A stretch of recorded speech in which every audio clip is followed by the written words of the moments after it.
continuar, les voy a terminar de compartir algunos ejemplos de soplos y de algunas patologías, las más principales, porque o sea, hay muchas, y pues me terminaría dando otras 2 horas de clase si les empiezo a hablar de todas las anomalías cardíacas que tienen soplos y manifestaciones clínicas en la semiología cardiovascular. Bueno, creo que por aquí me había quedado el soplo de la estenosis mitral. La estenosis mitral pues es una patología en la cual la válvula mitral está con el orificio auriculoventricular estrecho. Esto provoca que la contracción auricular o el paso de sangre de la aurícula al ventrículo izquierdo esté limitado.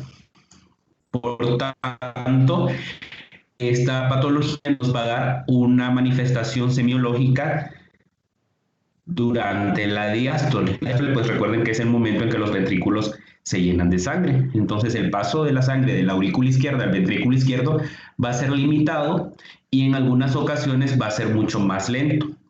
Esto va a provocar que durante la diástole haya, dependiendo de pues la causa subyacente de la estenosis mitral, que puede ser reumática, puede ser infecciosa, puede ser inclusive isquémica por un infarto que dañe uno de los músculos papilares. Que dañe puede ser también por producto de un análisis conectivo y que entonces se provoca que durante la diástole haya un chasquido de apertura que va a provocar como un aparente como desdoblamiento del segundo ruido. Van a escuchar siempre el R2 como que aparentemente está desdoblado, pero no es fruto de sus dos componentes, aórtico y pulmonar, sino el ruido o el fenómeno que hace la apertura de la válvula mitral que pues está estenosada. Posteriormente, como esta válvula se abre intempestivamente, hay un aparente retumbo provocado por el paso de la sangre a través de ella. Como está estenosada y la diástole o el paso de la sangre es lento, hace una contracción intensa en la parte final de la diástole, telediastólico. Esta característica tienen un ritmo o tienen una característica rítmica que ha sido llamada el ritmo de Durossiez. En primer lugar, pues se habla de un R1 intenso y brillante que no está afectado, pues producto que es el R1 es el cierre de las válvulas auriculares y la pulmonar. Por tanto, la aórtica y la pulmonar, la sístole del R1 no va a estar afectado.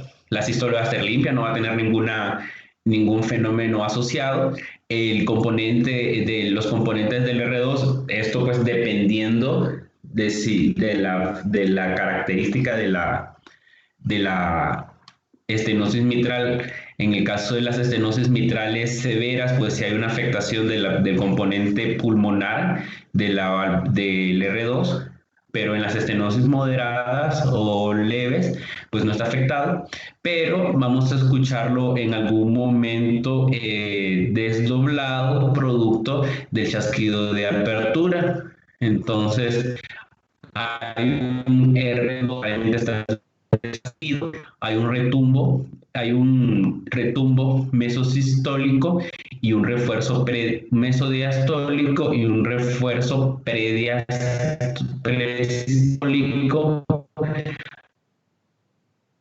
con los componentes del ritmo de Durossiez, o también conocido como ritmo de 5 tiempos, por sus componentes R1 limpio, intenso y brillante, una sístole limpia, un R2 duplicado por un chasquido de apertura, un retumbo producto de la obstrucción al flujo y un refuerzo presistólico o telediastólico. Normalmente el soplo de la estenosis lo vamos a encontrar a nivel del ápex.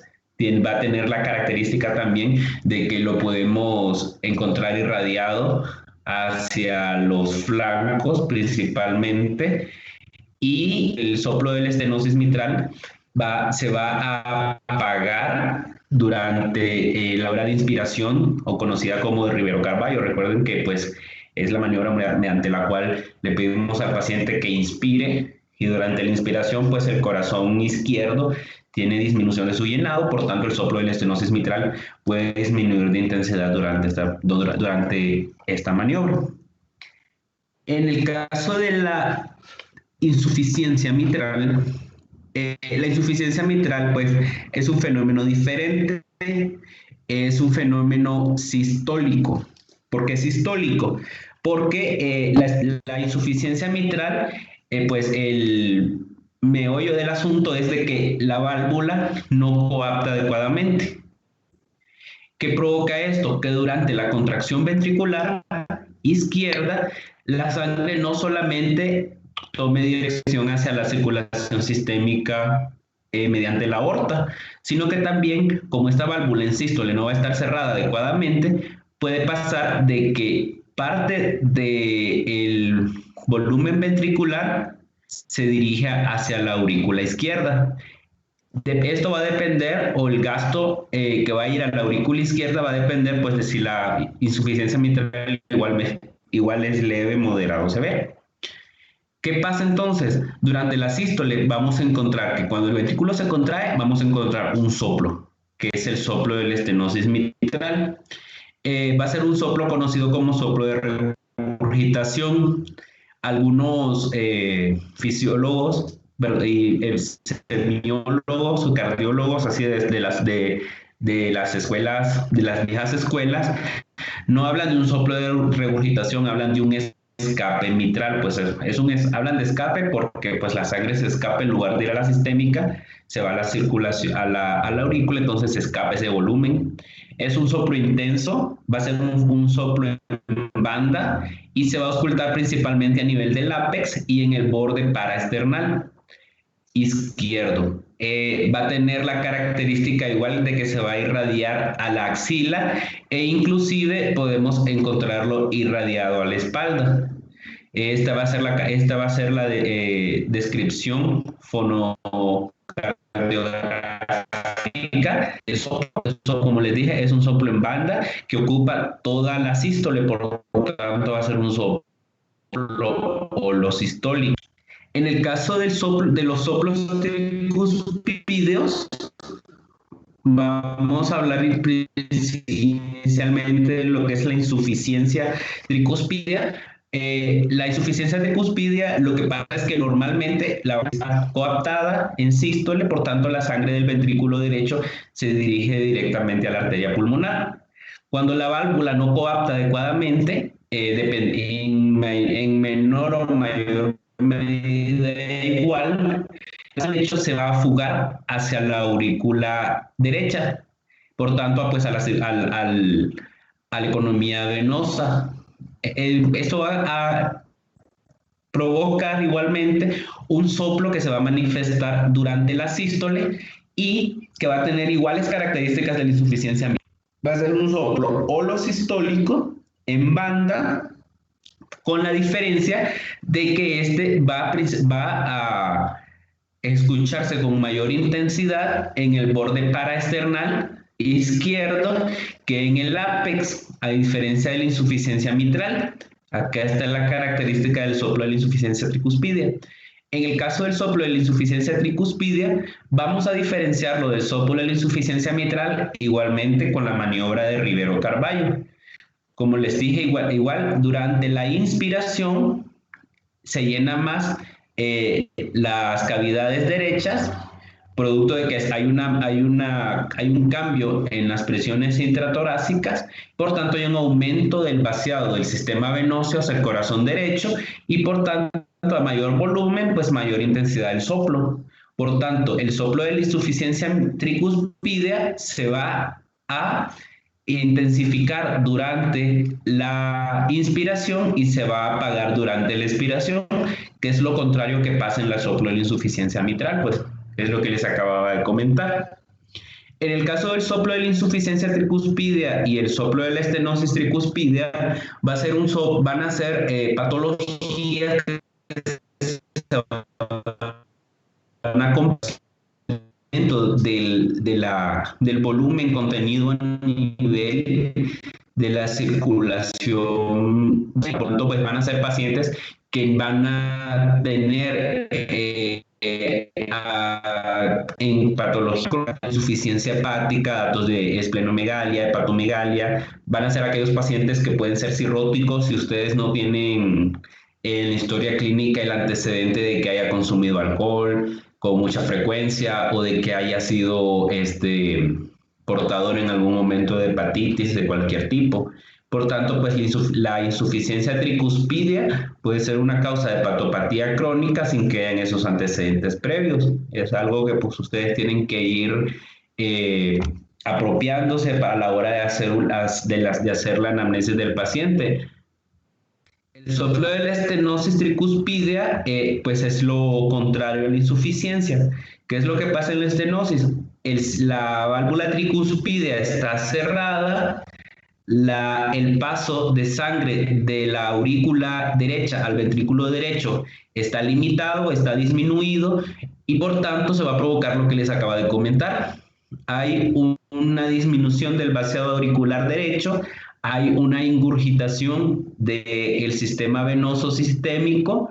Los principales órganos afectados pues, van a ser el hígado. Nosotros podemos encontrar en estos pacientes un hígado agrandado y cuando en las fases más crónicas podemos encontrar ya datos de falla cardíaca, falla hepática crónica, pacientes ascíticos con datos clínicos de hepatopatía crónica, esplenomegalia, pacientes que van a tener venas en la cara ingurgitadas, venas del cuello, ingurgitación yugular. Inclusive podemos encontrar en la estenosis tricuspidea una pulsación hepática a nivel de lo que es el hígado, a nivel del hipocondrio, mediante la palpación a nivel de lo que es mediante la palpación del hipocondrio derecho podemos encontrar un pulso hepático que es conocido como maniobra de Dressler. Y pues a nivel del corazón vamos a encontrar, igual que en la estenosis mitral, un chasquido de apertura a nivel diastólico. Este chasquido de apertura, igualmente, producto de la estenosis, va a provocar una contracción auricular para ayudar al vaciamiento de la aurícula en la telediástole y va a provocar un refuerzo o retumbo diastólico o refuerzo presistólico. El primer ruido va a estar aumentado durante la inspiración, pues producto pues, de la maniobra de Rivero Carballo con los efectos hemodinámicos que les comentaba. En el caso de la comunicación interauricular, hay una diferencia con respecto a los soplos que les había comentado anteriormente. La comunicación interauricular tiene la particularidad en semiología que el defecto a nivel del septum interauricular no es el que va a provocar el soplo. El soplo de la comunicación interauricular va a estar provocado por hiperflujo. ¿Qué significa hiperflujo? Que el aumento del volumen sanguíneo a través de las válvulas que están normales es el que va a provocar el soplo. Si ustedes recuerdan cuando les hablé de las causas de los soplos pueden estar provocados por un aumento del volumen a través de una válvula que está normal. Entonces, a mayor volumen a través de la válvula, esto va a provocar un fenómeno acústico. Por tanto, cuando nosotros tenemos una comunicación interauricular, la aurícula de izquierda, que pues tiene hasta en menor medida un aumento de la presión intracavitaria, provoca el paso de sangre de la aurícula izquierda a la aurícula derecha. Esto va a provocar que a nivel de la válvula tricuspidea y a nivel de la válvula pulmonar, vamos a encontrar un aumento del flujo a este nivel en el foco pulmonar durante el vaciamiento del ventrículo derecho y un soplo mesodiastólico en el foco tricuspideo, similar al soplo de la estenosis tricuspidea. Realmente las válvulas tricuspidea y pulmonar en las fases iniciales o cuando la comunicación interauricular es leve y no ha provocado cambios hemodinámicos a nivel del corazón o alteraciones a nivel del tamaño de las cavidades, no va a soplar tanto. Sin embargo, cuando las alteraciones hemodinámicas son importantes y la cantidad de sangre es importante a nivel de estas válvulas, se provocan estos soplos, que como les decía, pues no son meramente afectaciones de la válvula, sino que son producto del aumento del flujo a través de ellas. En el caso de la comunicación interventricular, son patologías pues, de comunicación entre cavidades. Sin embargo, la comunicación interventricular sí sopla. En el caso de la comunicación interventricular, acá tenemos una imagen de la dirección normal de la sangre a nivel del corazón derecho y el corazón izquierdo.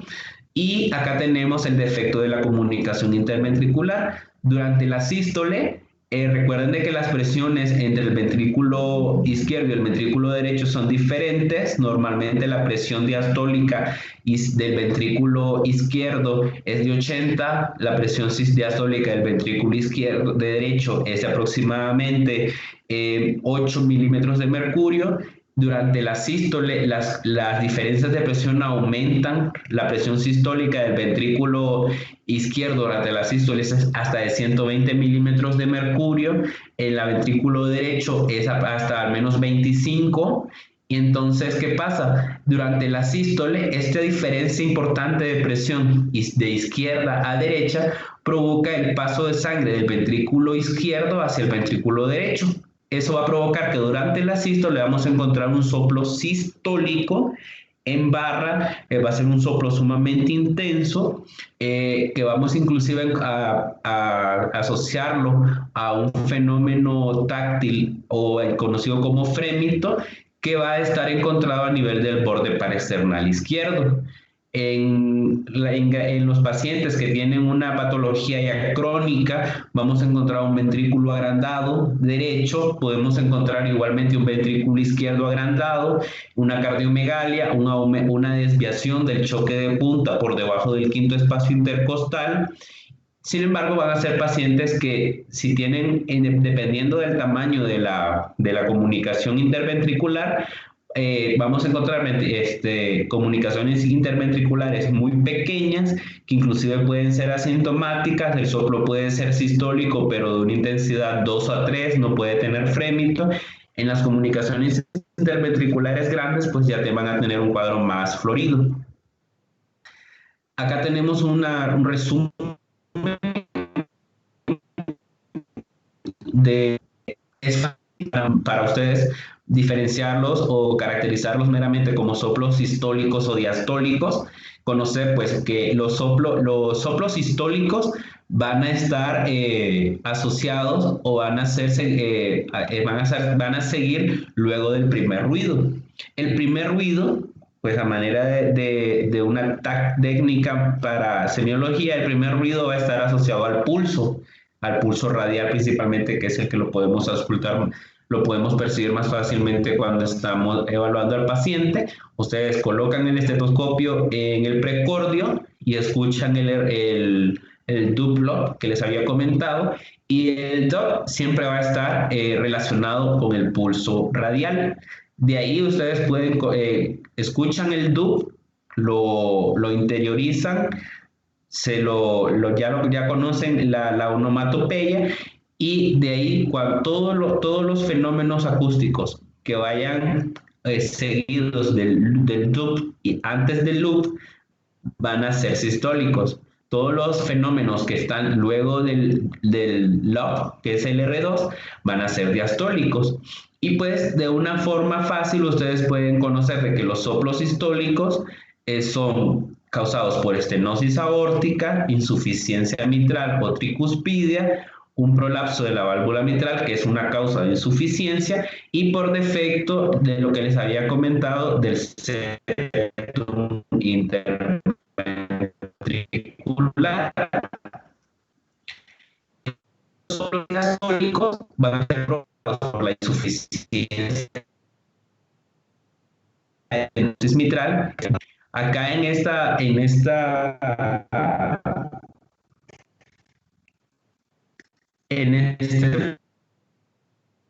igual hablan también del soplo del ductus arterioso persistente.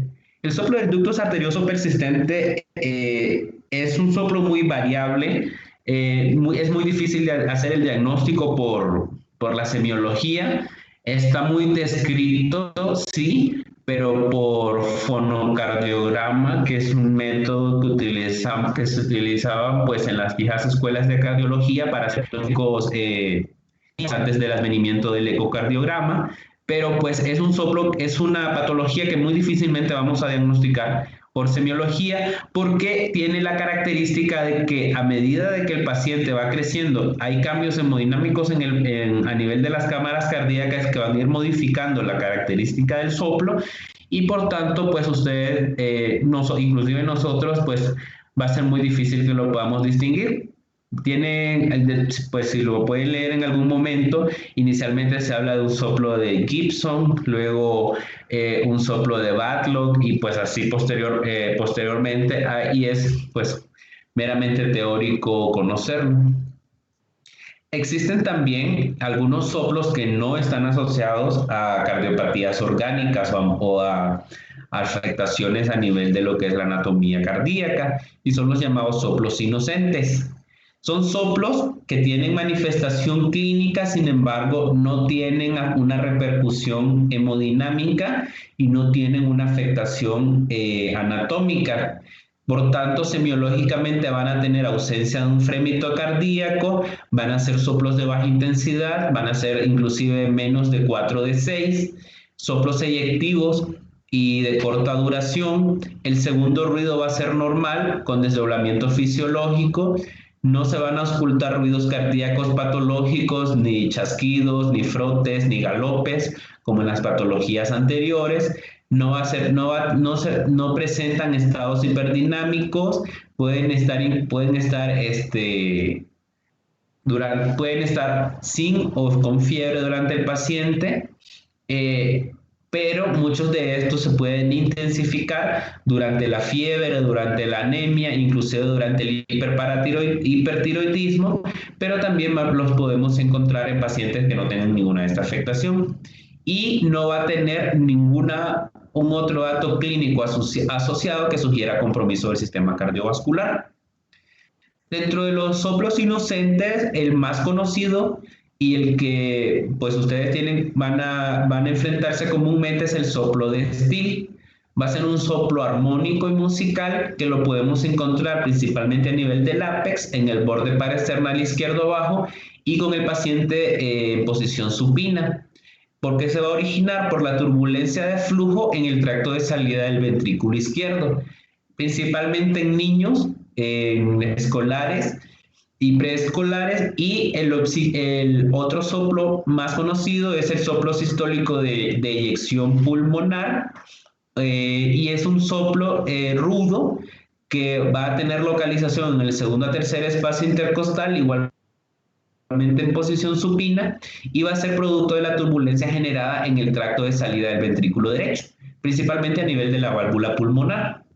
Existen los soplos arteriales, que son soplos supraclaviculares, y son soplos producto también igual de un flujo sanguíneo importante, de un gasto cardíaco importante en los niños, y igualmente va a ser rudo, va a tener la característica de que va a estar por encima de la clavícula y del lado derecho del hemicuello del paciente. Igualmente va a ser provocado por la turbulencia al flujo de las arterias brachiocefálicas.